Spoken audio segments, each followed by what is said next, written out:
Go.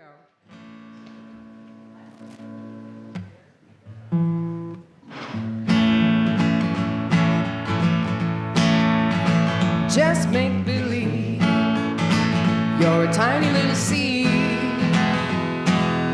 tiny little seed that's reaching up to meet your needs with the right amount of faith and the right amount of earth. You'll grow to see the sunshine on your day of birth. Just listen to the land we all love. Nature's plan will shine above. Listen to the land, listen to the land. Just listen to the land we all love.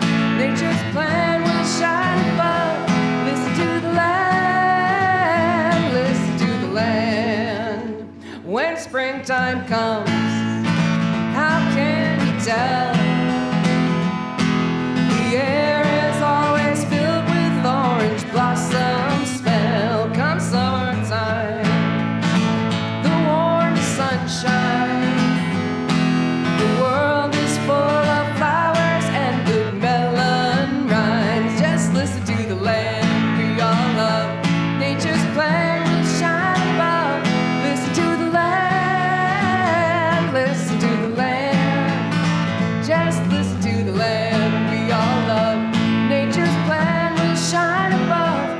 Listen to the land, listen to the land. The seasons come and the seasons go. Nature knows everything that it must know. The earth and we can be good friends. Let's listen so our harvest time will never end. Let's listen to the land we all love. Nature's plan will shine above. Listen to the land, listen to the land. Just listen to the land we all love. Nature's plan will shine above. Listen to the land, listen to the land. Cool. All right. Thank you, Heather. That was a great start. Appreciate that. Good morning. My name is Amy Covert, and I am your trustee on duty today. On behalf of Reverend Donna Maurer and the Board of Trustees, I am privileged to welcome you here to the Sonoran Desert Center for Spiritual Living. Whoever you are and wherever you are on your spiritual path, you are truly welcome here. Here you will be validated, supported, and encouraged to be all that you are meant to be. Our vision statement is love in action every day in every way. We express this love by learning and living the principles of the science of mind. On the back of our program, you will find a declaration of principles. Would you please join me in reading them now?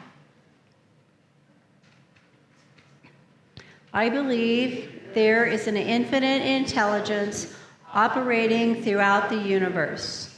I believe this intelligent power is only good.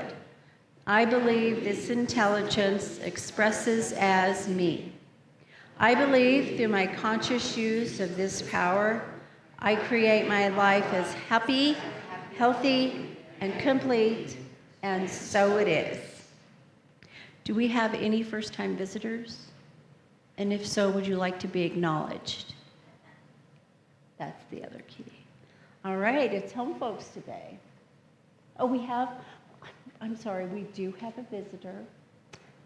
The visitor Marianne mentioned, would you like to introduce yourself?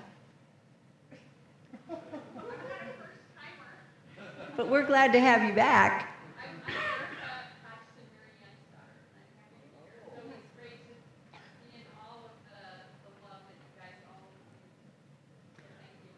Thank you. Yes. She is a blessed gal to have Marianne as a mom. I'm lucky. You are. You are very fortunate.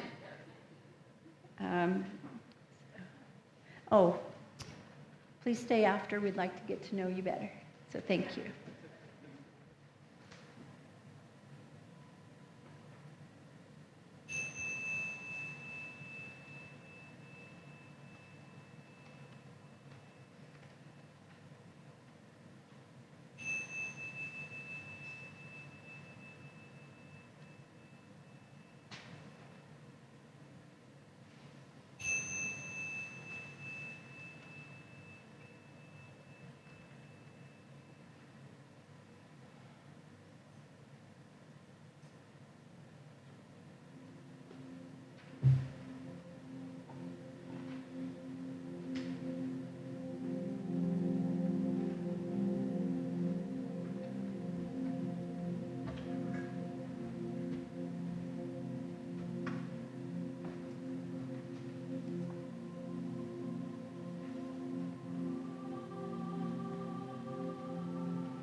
The God in me beholds the God in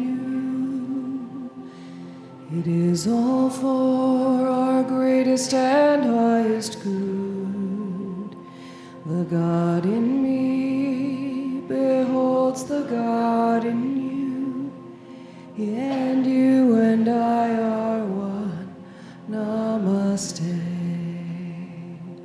The God in me beholds the God in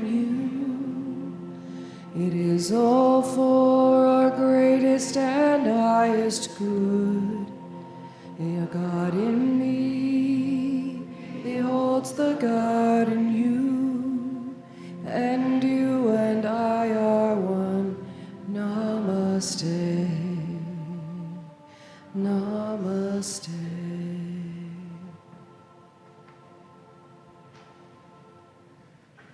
Good morning.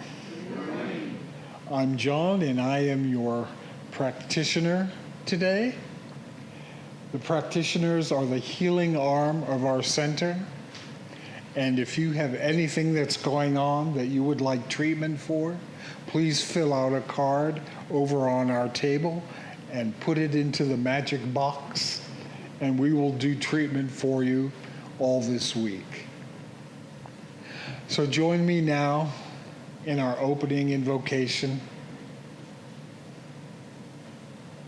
Let's know together that there is only God's Spirit, that one cosmic consciousness, infinite intelligence that fills all space and is everywhere present and fills this room and in each one of us present here this morning. I know, declare, and affirm that this morning's service is already perfect, whole, and complete, and that everyone who is here this morning contributes to that perfect unfoldment. I declare it done, and together we say, and so it is. So I take our service candle, and I will be holding the high watch for you this morning. Namaste.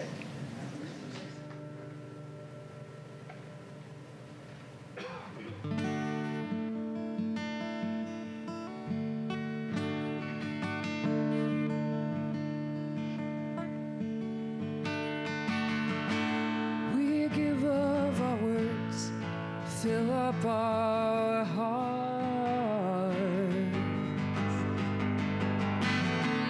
We share from our lives and show that we're so much more than the sum of our parts. Stories we tend, connect end to end, like the lines of a garden we hold. We plant the seeds for another one's dreams. The roots and the stems get watered and help us to grow. Blossom and grow, blossom and grow. Up to the sun, grow, blossom and grow, blossom and grow. Up to the sun.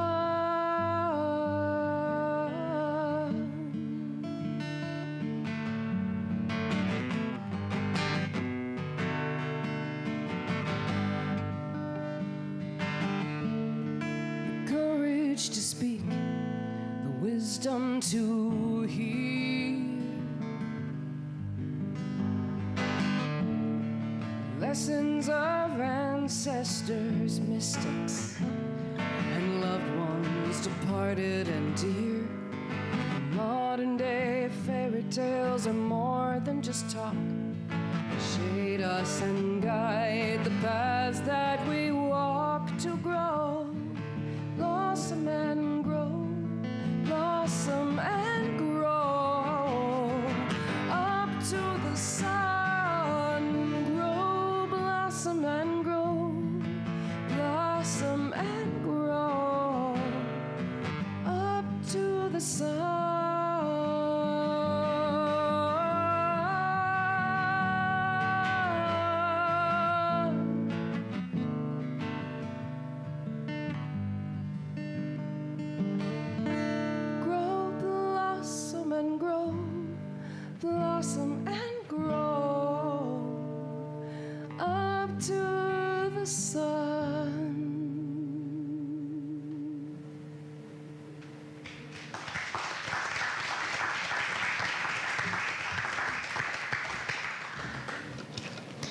Good morning.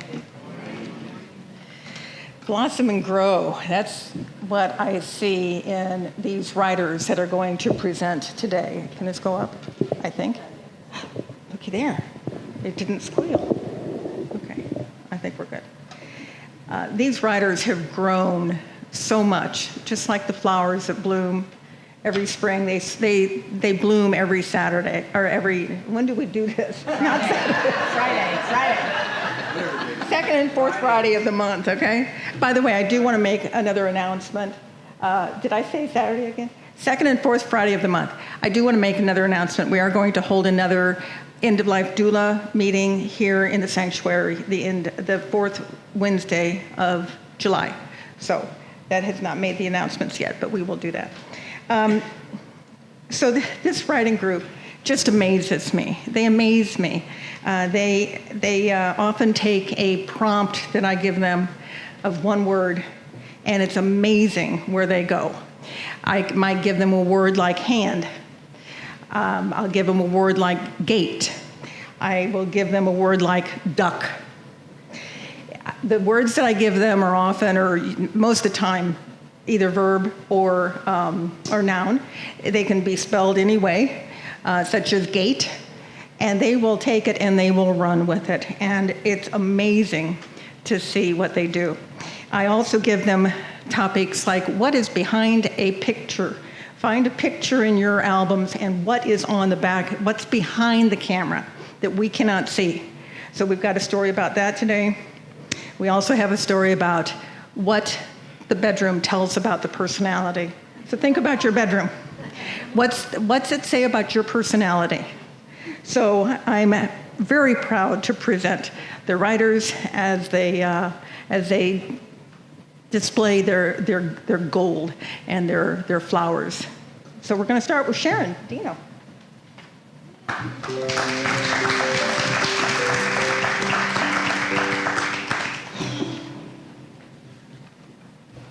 I entitled my piece, Behind the Camera. Yeah, I'm not as tall as Kay. Thank you. Healy. With a click of a button and a snap of a shutter, a camera is focused on a subject and a picture is composed. However, a camera does not capture everything. Sure, if someone is laughing or crying, the emotion is obvious. A skilled photographer can play and adjust lights and shadows, contrast, brightness, etc., to create a vision of what we believe to be emotion, but it is still a one-dimensional piece of work. Can you see healing in a photograph? I have a picture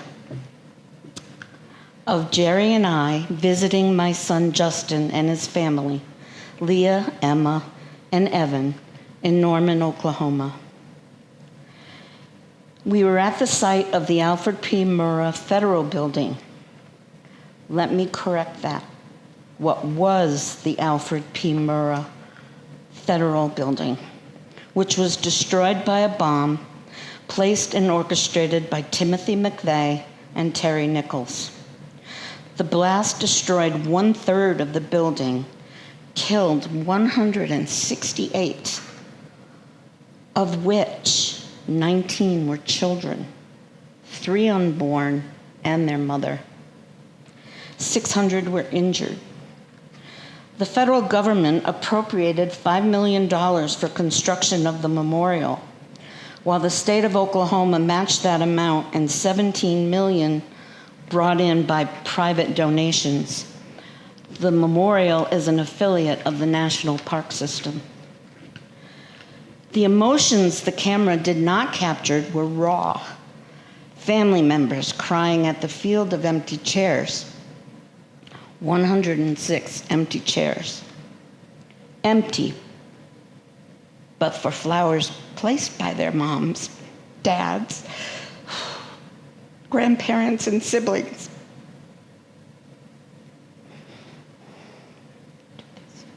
The empty chairs can be seen as you pull up to the east entrance of the memorial. The chain link fence is crowded with mementos, remembrances, letters, ribbons, stuffed animals. Items placed are never removed by anyone other than the person who placed it there. 2 bronze towers, one at the east gate with the hour 9:01, the last moment of peace, chiseled into the header. The other tower, facing it at the west gate, with the hour chiseled with the hour 9:02, the moment of destruction. The inside columns bear the same timestamp, facing each other. On the east and west facing towers, each hold the inscription, "We come here to remember those who were killed, those who survived, and those whose lives changed forever. May all who leave here know the impact of violence. May this memorial offer comfort, strength, peace, hope, and serenity." You think that's captured by a camera? The reflecting pool flows east to west, and although flowing, you are able to see a mirror image of yourself, an image of someone changed forever. The field of chairs represent the 168 murdered on that horrific day. The arrangement designed as each one was found by rescuers. A row of 5 adjacent to the others for those killed in areas other than the Murrah building. Each chair has a glass engraving with the name of the dead. The unborn children are represented with their mothers, their name also included on the glass plaque. The chairs are empty, but for flowers left in remembrance. There is also a survivor's wall with the names of the 600 who did survive, many seriously injured but alive. It is behind and slightly to the west of the field of chairs.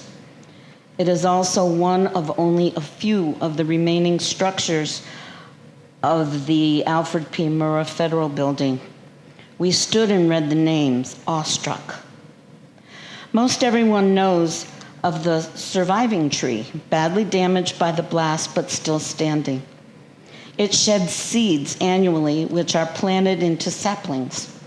The saplings are distributed all over the United States and Canada.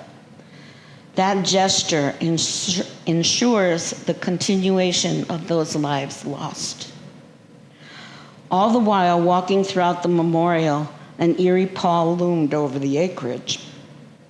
You could hear the grass growing.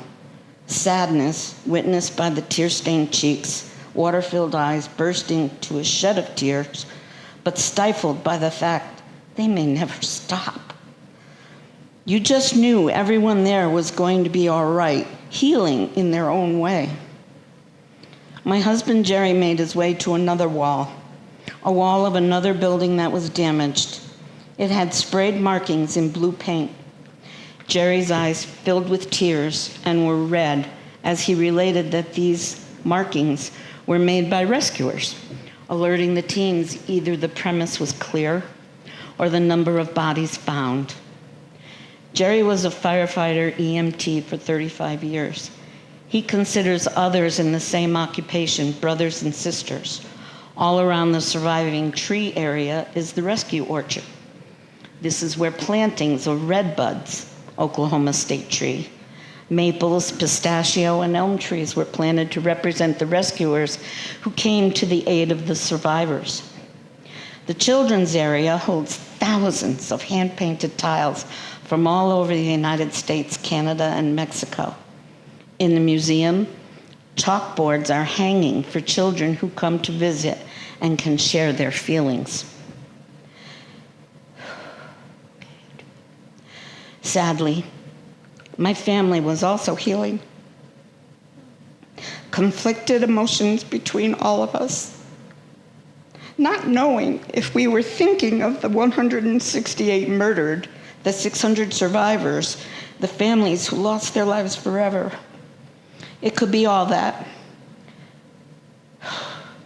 However, we were trying to heal ourselves After being estranged for 2 years, I had the honor of informing them that my own mother was actively dying. That alone would have been enough to commence our own healing. Being there in Oklahoma City was the icing on the cake. No one can fully comprehend the relationship of a fractured family, except maybe those individuals walking through the memorial who lost family members. The difference, their fracture, will endure forever. My fracture is mending. A camera cannot capture the realm of emotions on that day. When we walked back to our car, parked on the street next to a church, I spotted a statue of Jesus. He was kneeling with his head in his hands. The inscription read, "Jesus wept." At that moment, so did I. It was the arm that encompassed me, that folded around me, and held me as I sobbed uncontrollably. The arm around me was my son's. Healing had begun, and the camera wasn't present.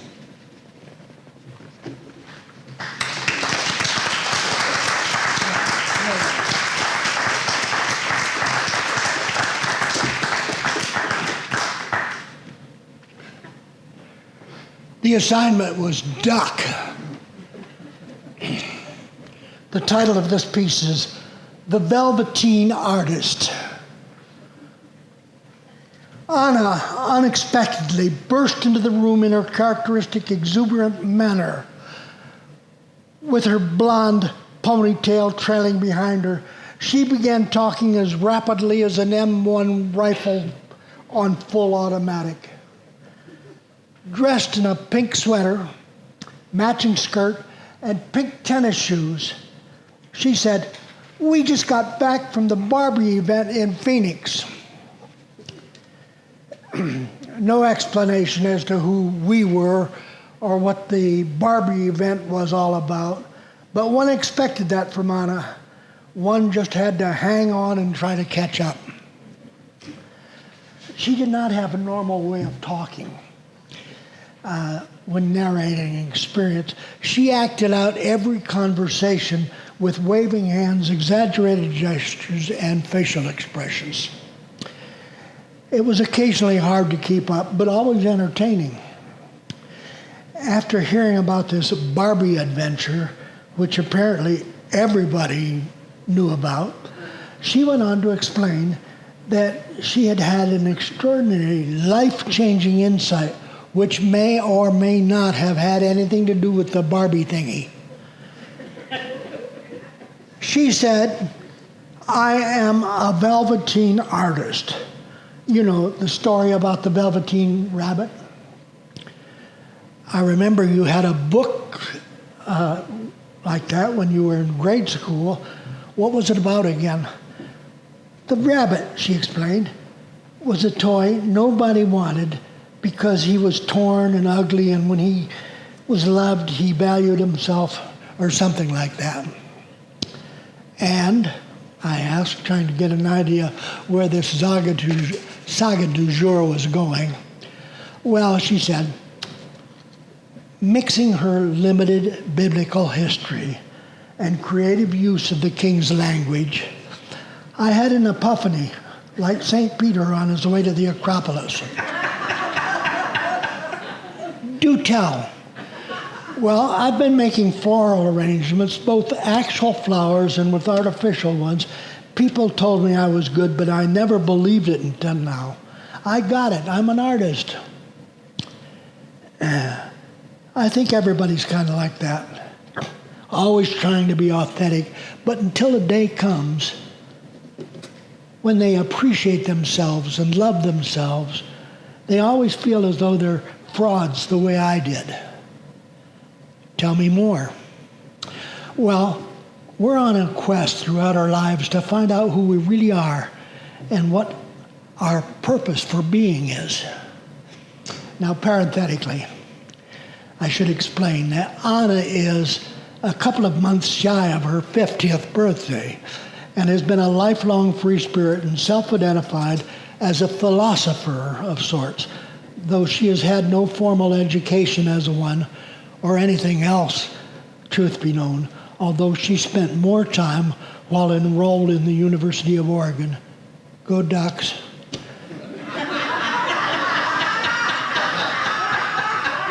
than I did at Kent State University.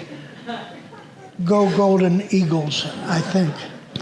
I do suspect I attended more actual classes than she did. And nothing.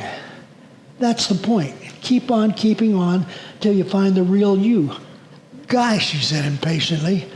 So there you have the wisdom of the Velveteen artist.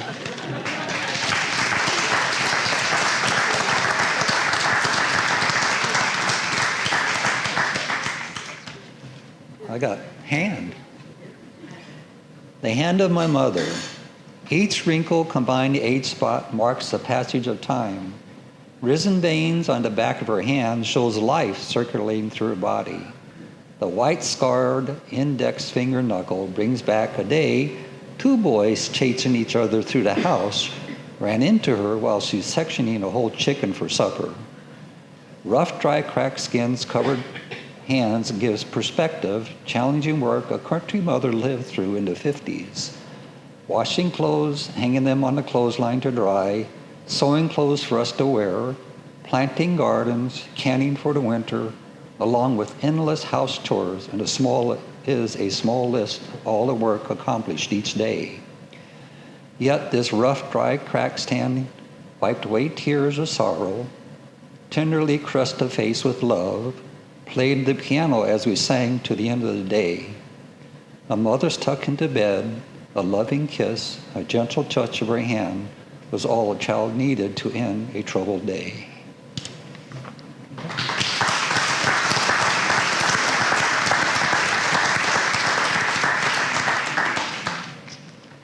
I just need to say this may be salacious material for some of you. Anyone that wishes to leave the room can at this time. Although some of you may have a prurient interest. I don't know. This is called First Kiss. In the 1950s, a kiss was defined as a touch on the lips as a sign of love. Many of today's words or phrases, leper, Bitcoin, existential threat, or hellacious are examples. They would have been thought of then as speaking in tongues without benefit of clergy. The internet wasn't invented. The moon was mysterious and physically unexplored territory. And the pill was still wishful thinking. Dazzlingly white bobby socks and poodle skirts were the rage. Jell-O salad, canned fruit cocktail, tuna noodle casserole were standard culinary fare. This must be an older audience. The Glenn Miller Band's suave, smooth sounds of the 1940s was out. Rock and roll and Elvis the Pelvis was in. Social change, subtle as a shallow breath, was in the air as more and more women began focusing on their appearance and entering the workforce. My mom, in one workforce or another since the age of 13, never minced words about upgrading personal appearance. You were or you weren't, and if you weren't, you better fix it. So, regarding my teeth, she opined if I was a vampire, I would never, ever go hungry. I wasn't sure if she referred to my formidably rapacious canine teeth or the lunar regularity of a vampire's hunting and dietary preferences. I learned that she meant a 3-year commitment to orthodontia. In the 50s, stainless steel bands were fastened around every tooth, and tiny, powerful elastic bands fastened onto hooks clamped my jaws into painful positions of potential alignment. Part of the ongoing torment of steel-banded teeth and elastically aligned jaws was that food items like spinach, spaghetti, corn, meat, and an occasional potato skin got caught in the top jaw to bottom jaw elastic bands. Imagine it. A skilled ortho wearer learns that food flicking with those bands is cheap entertainment. That's how I met Gene Pickett. Gene was the only other kid in school with shiny wrapped teeth and alignment bands. He didn't wear polo shirts and dungarees like the other boys. Gene wore adultish white shirts and light khaki chinos. He was blue-eyed and blonde with his hair side-parted as carefully as a runway strip is laid. Coincidentally, his ortho aim was deadly accurate. 1 minute I was eating lunch and giggling with the girls, and the next, a white meat bite of chicken landed amidst our coffee at our lunch clutch. Camera 1 to group, looks of disgust and horror, sounds of gagging. Camera 2 to me, eyes narrowing, looking around the lunch landscape. And there we have it, Gene Pickett, nonchalantly chewing his chicken salad sandwich. That day, I had 3 bean salad for lunch. Launching a kidney bean, green bean, and a pinto bean defense was easy. Trying not to laugh at the trifecta of colored splats on Gene's white shirt was more difficult. And the war was on. We eventually moved to becoming ortho friends, heatedly discussing who had the most perfectly aligned teeth, which foods were the best ammunition for ortho flecking, and what places at school afforded privacy for more intense conversations, and where said places were located. These sophisticated conjectures were the tendrils of grade school romance. After a month of jointly launching lunch hour food grenades, we were ready for the next level of intimacy and decided that the janitor never used his West Wing closet between 1 and 1:15 p.m. And the tryst was set. Silently at 1 p.m., Gene and I sidled into the janitor's closet. A half-filled bucket of filthy water and long-suffering string mop wafted adieu Pine Sol. Various cleansers, a feather duster, brushes, brooms, and an industrial-sized dustpan lounged against the walls. Metal shelving held a raven's nest of boxes, paper bags, containers of used chalk, ragged Christmas ornaments, and sneeze-inducing chalkboard erasers. We turned toward one another, lips like heat-seeking muscles. Our noses collided and our lips sipped open air. Another try, and this time a little sideways. Our lips met, and then what? Gene's sexual education had progressed farther than my own. You all can leave now. It's your chance. Okay, then. He parted his lips, and I felt his tongue sliding toward mine. Horrified, my jaw dropped to open into a scream mode. Taking this as me swooning with desire, Gene pressed himself against me. I was not prepared for heavy breathing, sweaty hands, and a writhing tongue in my mouth. I tried to turn my head only to feel my mouth was anchored to his. Literally. Oh, no, Gene.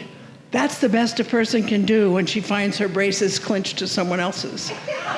The curved steel posts meant to contain our alignment bands met like magnets and sealed into a stainless steel oral embrace.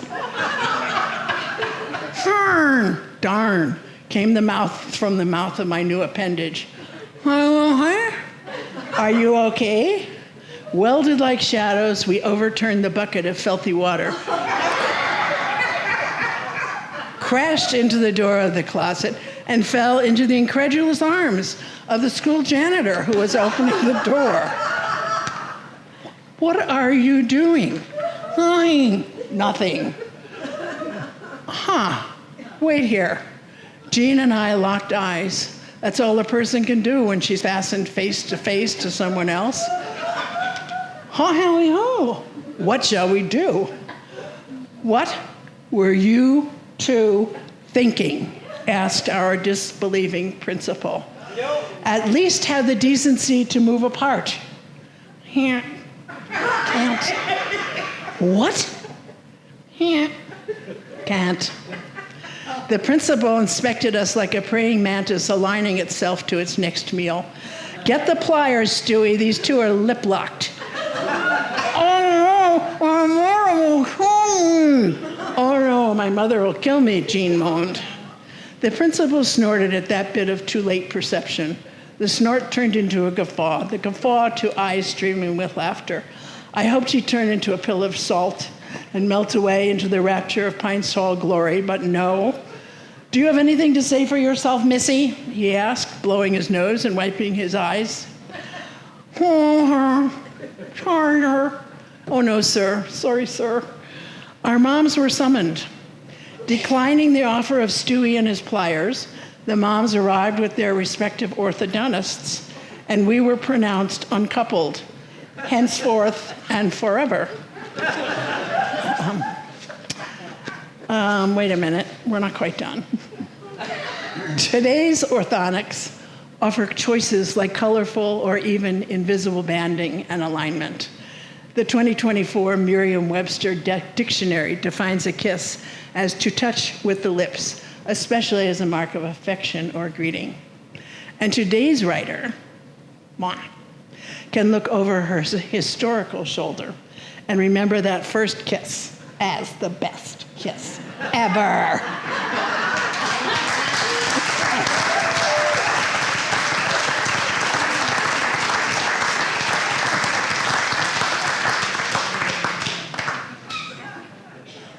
Well, I don't know how I can ever follow that at all.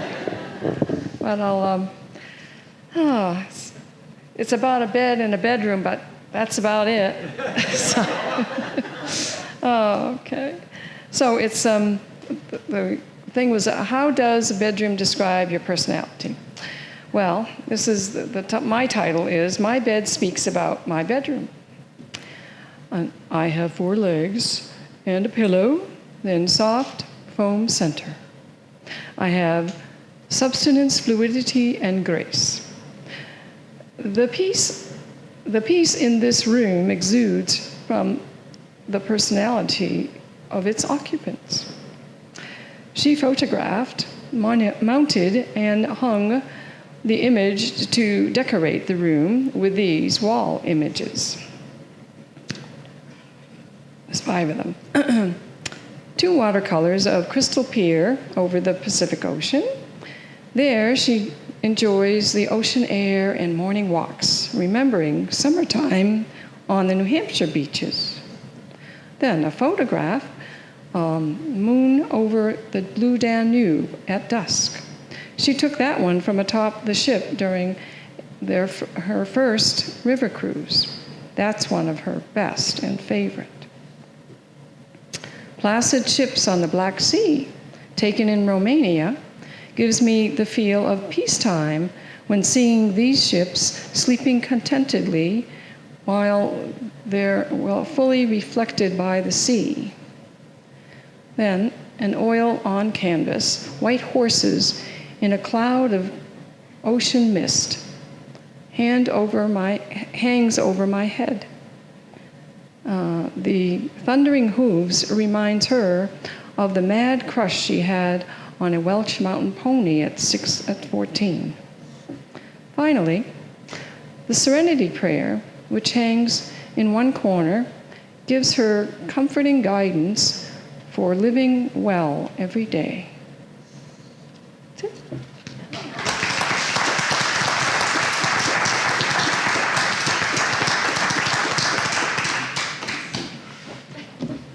Well, first of all, I'd like to just say thank you so much, Kay, for being our instructor. I think we've all learned a lot from you, and we enjoy what we learn. Kay gives at each end of each class, she gives a word that we can use. I'm kind of like Don. I usually don't use them. I do whatever I feel like doing.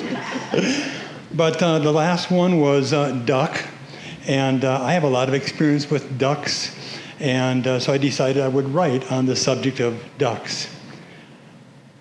It's called Aflac and the Duck.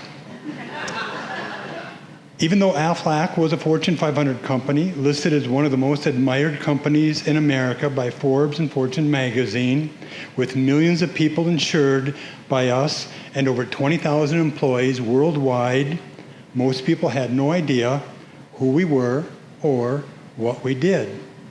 The power of advertising.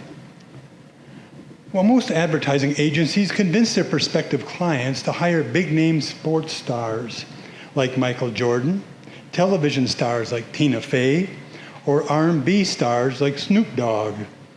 In the year 2000, our advertising agency suggested we do something different. They suggested we use a duck. Now, there's many cliches that we use regarding a duck. There's dead duck, get one's ducks in a row, lame duck, like water off a duck's back, sitting duck, like a duck to water, ugly duckling, and of course then there's duck, duck, goose. Yeah, I know, I heard it a lot. People would say, is that a duck or is that a goose? Well, if it walks like a duck and it talks like a duck, then it must be a duck. Their idea was to have people telling other people how they felt when they had an accident and how glad they were that they had the Aflac insurance. When the other person said, what insurance is that? And the duck would say, Aflac. Thank you. Aflac. Aflac. Really loud, annoyingly loud. Now, it was a cute, funny, I heard that, Lynn. It was a cute, funny, catchy, and extremely memorable ad. In the early 2000s, it was rated one of the top 5 most memorable television ads. Each year, they would bring out a couple of new ads using the duck, till eventually we became a well-known name. There have been other famous ducks prior to Aflac. There was Donald Duck and his girlfriend, Daisy Duck. I didn't know if any of you know Daisy Duck? I had to look it up. There was Daffy Duck. More recently, we had the redneck show, Duck Dynasty. Of course, working with Aflac and the duck had its drawbacks. No more going to a French restaurant and ordering duck cafe or Peking duck at your favorite Chinese restaurant. That was considered sacrilegious. Animals have long been used in television commercials like Tony the Tiger. Of course, Tony was only a cartoon. The Budweiser Clydesdales and the polar bear for Coca-Cola. Of course, neither of them could talk. Aflac ad used a robotic duck that could talk. Granted, it had a limited vocabulary. Okay, it had one word, Aflac. But it said it with a very clear and distinguished fashion, and it did it with charisma and spunk. It gestured its wings, nodding its head, and even kicking a piece of bread, a crumb of bread, at someone sitting on a bench or tapping a golf ball on the green into the hole. It told the world, I am a duck with attitude, as it repeatedly yelled, Aflac. You guys are good. So, the duck opened up a lot of opportunities for other animals to follow. Like Budweiser Light had Spuds McKinsey, Meow Mix had the Singing Cats, Darling Black Label had the Squirrel, and if you haven't seen this one, you have to look this up. Rolo Candy had the Elephant. Now, we have the gecko from Geico Insurance. No, he's not a lizard. He's not a salamander. Like they say, if he looks like a gecko, if he walks like a gecko, if he talks like a gecko, you are definitely watching too much TV.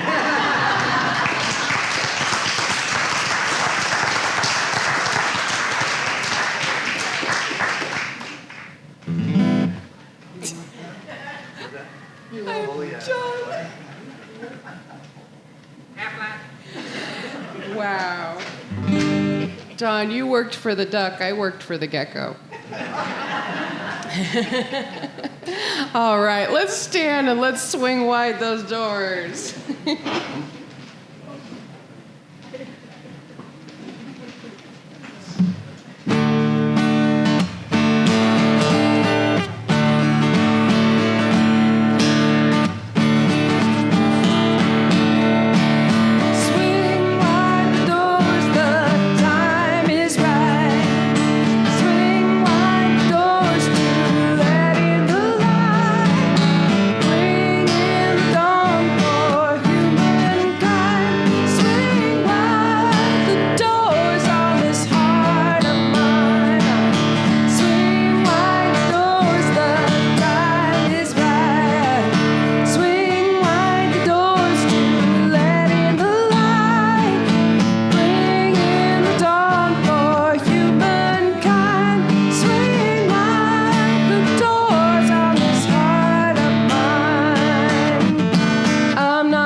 shout it out loud.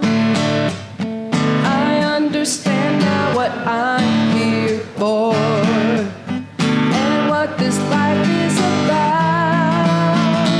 It's about love, it's about laughter, it's about comfort and smiles. It's about love, it's about kindness, it's about hearts open wide. It's about love, it's about passion, it's about taking a chance. It's about love, it's about service, it's about lending a hand. About lending a hand. Swing wide the doors, the time is right. Swing wide the doors to let in the light. Bring in the dawn for humankind. Swing wide the doors on this heart of mine. Swing wide the doors on this heart of mine. Thank you. Let's give our writers another hand. Weren't they fabulous? So I've kind of run the gamut of emotions today with all of you, and I thank you so very much for sharing from your heart. I can feel it. So it's time for our offering. So would you join me in our offering affirmation on the left-hand side of our bulletin?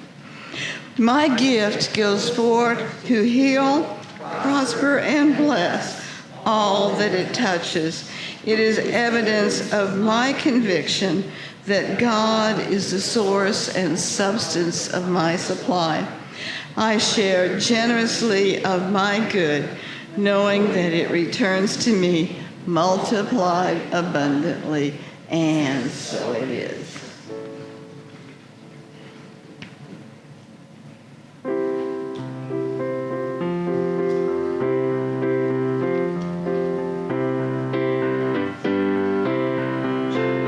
If you want more love, give love. If you want more joy, what should you give? Give joy. If you want more peace, give peace. And if you want more, you got to give. If you want more, give. That's right. If you want more money, give your money. If you want more time, give up your time. If you want more friends, then be a friend. And if you want more, give. And if you want more, you got to give. When you give, you receive. It's as simple as that. No effort, no struggle. It's just a simple fact. When you when you want to see a change, be the change. If you want to have more truth, tell your truth. If you want more gratitude, give thanks. And if you want more, you got to give. And if you want more, you got to give. Thank you. That's great. So let's take a moment to close this portion out. Hey, we made it. We're doing okay, right? On time. Let's close this portion out in prayer, and please join us for refreshments and a chance to get to know each other at a little deeper level. And to say thank you to our writers and to Kay for being the rock that holds it all together. Thank you. So I know right now that there is one divine intelligence that is animating everything. And that intelligent power has the attributes of love, truth, beauty, joy, harmony, peace, abundance. And made in the image and likeness, and from this intelligence, we are all of that. We are born with all of the attributes of God. So as we use those attributes in our daily work, we know that we are a change in the world for the better. So I speak my word today for anyone who's experiencing any kind of a challenge, to know that the power and presence of God is right in the midst of that. Speak a special word for Rosie, and to know that that healing power attends her as well. And I simply give thanks for this beautiful center that we have created together that allows us to share our truths, who we are, and to know that we are indeed loved beyond measure, not only by God, but by each other. As we say together, and so it is. And can we stand and sing Stand?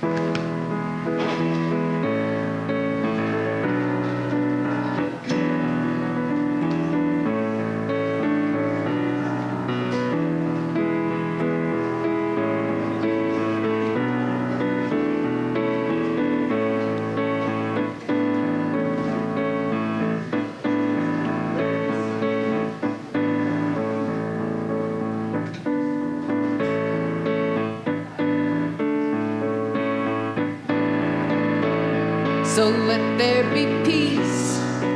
I am a stand for peace. Let there be love. I am a stand for love. Let there be joy. I am a stand